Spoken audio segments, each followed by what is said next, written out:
Hey everybody, it's Mitch, and welcome to my next video. Today we have got another Naruto character review, and today we are going to be talking about Killer Bee. Now, as always, spoilers. Make sure you watch the show first. You're going to need to be fairly deep into the show to even know who Killer Bee is. First of all, but still, you might want to watch because I will be spoiling quite a bit. So let's talk about him. Um, well, let's start at the beginning, and the beginning would be, when he was a little kid. So uh, originally he was, a small kid. You don't know too much about his childhood. You know he's friends with another kid named Motoi. Those guys were really close. And then he happened to one day be selected to train to become B. He wasn't even called B before that. But uh, Unruly A was looking for, he was needing his partner for the double lariat. And everyone was failing left and right, and B was the one who managed to pull it off. So from that day on, he started training with Unruly A, and he became Killer B to become to really hone their double lariat AB combo, which is pretty strong. Basically, you run in and you can't really see my arm, but you basically run in and you basically clothesline. You basically clothesline them from both sides, and if you do it right, apparently it'll take their head off. So that's pretty powerful technique and pretty scary in all reality. Yeah. Anyways, that's a part of it. And one day he just became the Jinchuriki of the Eight Tails. So that's something that changed things a lot for him. That was a big day for him when he became the Jinchuriki of the Eight Tails. For one, his friendship with Matoi was changed forever because of that. The Eight Tails, every time the Jinchuriki failed and they had to seal the Eight Tails, people lost their lives. Matoi's dad was one of those that lost his life to the Eight Tails in that last attack. And Matoi ended up trying to kill B because of that. But B's B is one of the most upbeat, positive people there is. The guy is big on his rap, or Inca in the Japanese, but the closest us Americans have is rap. So that's kind of what they've been comparing it to, and it's pretty close to rap. It actually is. I believe the Inca style is actually a combination of like Japanese haikus and then like American rap. Like they kind of fuse the two together. Is I think what that is. I could be wrong. So calling it rap's not that far off. But anyways, so he became the Jinchuriki. Everyone hated him because everyone hates the Jinchuriki, and he just kind of let it roll off his back. Like people would throw eggs at him, and he was just like, "Yo, everything's cool, yo!" Like, because he's always rapping, so he was just acting like it didn't bother him. I'm sure it must have been, but he never let on. Like, there's even us, the audience, aren't 100% sure that he was really fazed by this because he didn't let it show, and we don't get a huge close-up look at B ever, so we never really get to see how he truly feels. But I'm sure it must have hurt. It can't be easy to go through that. Yeah. I've definitely had my share of that. Nothing to that extent, but yeah, I kind of know what that's like. So yeah, I get it. Anyways, so yeah, he got like people are throwing eggs at him. He was letting it roll off his back, and that's kind of when Matsui started to like respect B because he realized what he was going through. Before that, he had tried to kill B, and had failed. And B acted like he didn't even know what happened. I'm sure he did, but he's just like, yeah, yeah, that was whatever. You made a mistake. I'm not even going to acknowledge that it happened, because that's just the kind of guy B is. B is always upbeat and positive and looking on the bright side of things. Like he's really for that more than anything makes him the perfect candidate to be the Jinchuriki because he just doesn't let hate consume him. He's just the kind of guy who tries to be understanding, to kind of roll with the punches, and yeah, he's just so upbeat and positive and refuses to let anything get him down. And that's definitely some admirable traits about B. He's definitely uh, pretty a pretty good guy like that. Um, yeah, it's really hard to put into words exactly how it is because there's really not words for it. It's such a rare trait. But yeah, one of the things that I think hurt B the most was shortly after becoming a Jinchuriki, uh, the third Raikage died, and Unruly A became the fourth Raikage, and that that was a big deal because one of the first things he did was he ordered B to never leave the village, which and basically said, we're not doing the lariat, we're not doing that anymore. We're like, you're the Jinchuriki, I'm the Raikage, like you need to be protected. Like he completely changed his attitude towards B after that, which I mean part of it was his that was his father that died, and he was really upset and he had all that grief. So I mean there's that, but that hurt me more than anything, I think. And that really showed later, when he finally got to take it out on him. But he was always looking up to A. He always was striving to be better than him, because but always in a positive way. He never had a negative attitude about it. He was always just like, no, this is going to happen someday. I'm going to become more powerful than you. That this will happen. I've always dreamed of looking down to you, and I'm going to make it happen.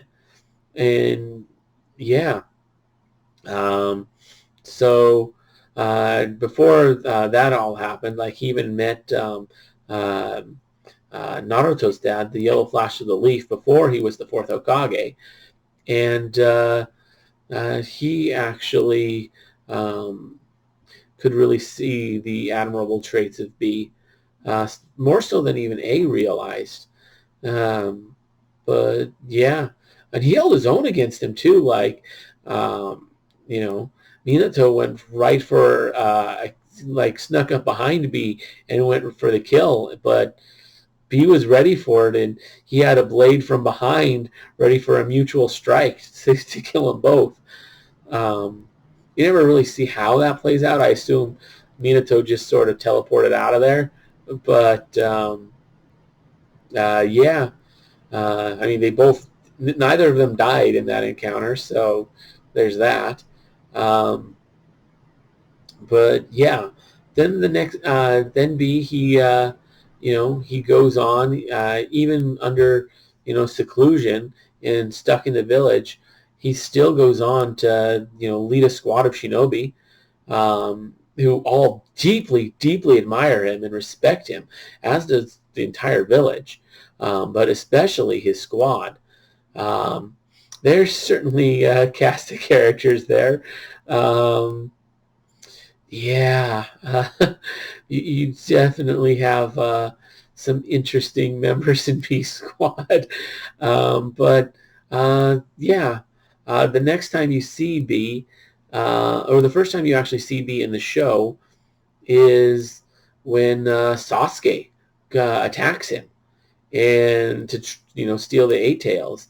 And it was a pretty intense fight. Sasuke, at this point he'd already beaten Itachi. He's got he's got the Amaterasu. Like, actually, no, I think this was I think before Itachi. My bad. Um, uh, but he's got the Amaterasu. Like, maybe it was after. I think it was after. Yeah, it was definitely after because he was working with the Akatsuki. So I was right the first time. Anyways, so he's got the Amaterasu. He's, going for to take down B, to try and steal the eight tails, like, because he can't kill him. And it's a tough fight. He's holding his own. You see B's got like this eight sword style. Plus, he's got full control of the Jinchuriki, of the eight tails. So Sasuke and his crew they're struggling a bit. They're definitely having a hard time in this fight. Or maybe it was before Itachi. I don't even remember. Anyways, so they're struggling, and it's a tough, intense fight.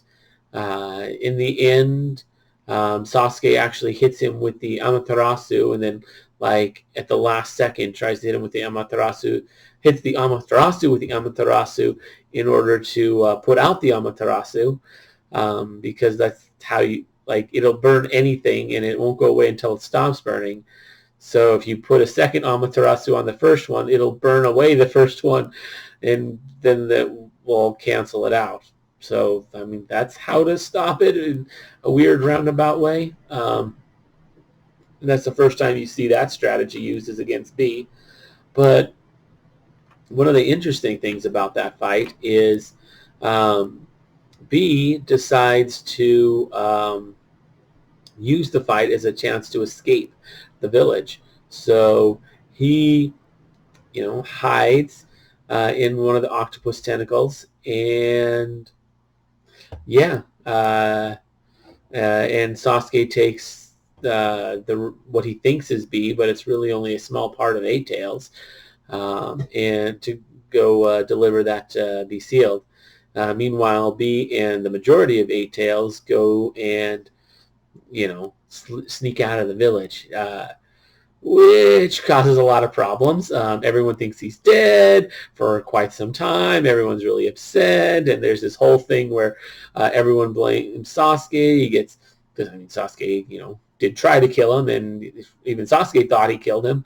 Like, yeah. So, and then Naruto gets involved because he doesn't want Sasuke being killed, and like this whole thing, like, it causes this whole huge international incident because B decides to slip away. Now, had he not made that decision, it's hard to say what would have happened. Although he could have freaking told somebody as soon as Sasuke left, and maybe kept it under lock and key, and none would be the wiser. But no, he just. It's like, now's my chance to escape because, he hadn't been able to leave the village in a few years, which I can kind of understand. But he ends up going off to the Inca master to go practice his style. He's got to work on his rhymes. So he goes to do that, and he runs into Kisame Hoshigaki. And he ends up, as he figures, beating him because Unruly A shows up towards the end of the fight, and they hit him with the double lariat, which is probably the first time they'd done that in a long time. But it turned out not to actually be Kisame, just a white Setsu, but they don't realize that for some time. And B ends up after this big fight taking the sword as his own because it actually likes him. The sword just, like, Kisame's sword, Shark Skin, actually takes a liking to B, which is kind of weird. His chakra is really strong because of Eight Tails and all that, but there's just something about him that, like, even even uh, even Kisame's sword, like, since Kisame felt a little betrayed by it, in all honesty, yeah, there was a certain degree of like trickery, but even after all that goes down, the sword still ends up choosing P in the end. It's quite funny. Anyways, so then after that, the next time you see B is shortly after when you see him with Naruto on the island teaching Naruto how to control the Nine Tails, and that's when you learn all about B's backstory. And yeah, Naruto's kind of not cool to be at first, because he just assumes that B's just like so cool and all that.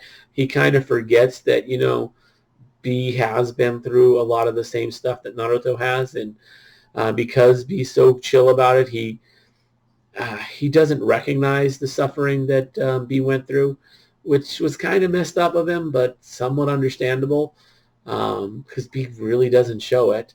So there's that as a thing, but the two end up getting along eventually once Naruto realizes the error of his way, um, and the two end up being good friends, despite the fact that B's like, like 10, 15 years older, maybe 20 years older. He's a decent amount older than Naruto, um, but the two end up becoming close friends.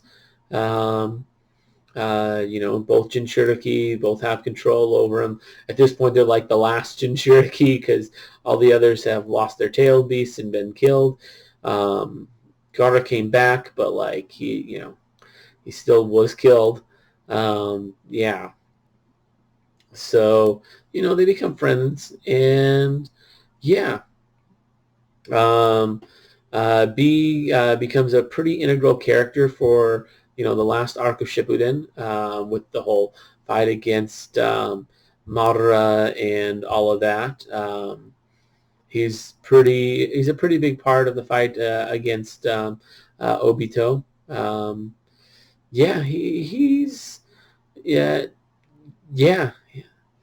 So, uh, yeah, I guess there's not too much more to say about B. One of the things that really hits me about him is just how good of a guy he is. Like how strong his convictions are, and how good he is at weathering pain and hardship and adversity and acting like it's nothing. Like that, I don't know how he does it, because I couldn't do that. I know I couldn't. I I haven't been through half of what he has, and I definitely don't weather it nearly as strongly as he does. Like, he's someone to be admired um, for his strength. I mean, and for strength of character. Although he does have quite admirable strength on the battlefield as well. I mean, he's got this really awesome 8 styles. He's in control of the 8 tails. It's kind of an 8 theme going on there. Um, you know, he's got. It's easy to overlook a lot of this because he's got this goofy personality with his rap, and he's always and he's always with an English, fool, you fool. I'm not going to try and say the Japanese because I don't want to butcher it, even though I do know it, because I have seen it a lot. But yeah, it's definitely he's definitely someone to be admired. One of the better characters in Naruto Shippuden. Um, yeah, probably a little on the underrated side, since people tend to think more about other characters, but B's pretty awesome in all reality. Anyways, that's all I really have to say about Killer B. If you guys have anything you want to add, feel free to leave something in the comments below. If you enjoyed the video, consider giving it a like. If you haven't already done so, consider subscribing to the channel. And, maybe ring that bell to get those notifications. And maybe share the video if you know anybody who is a big fan of Naruto. That is, anyways, especially if they're a big fan of Killer B. Anyways, As always, I'm Mitch, and I'll be seeing you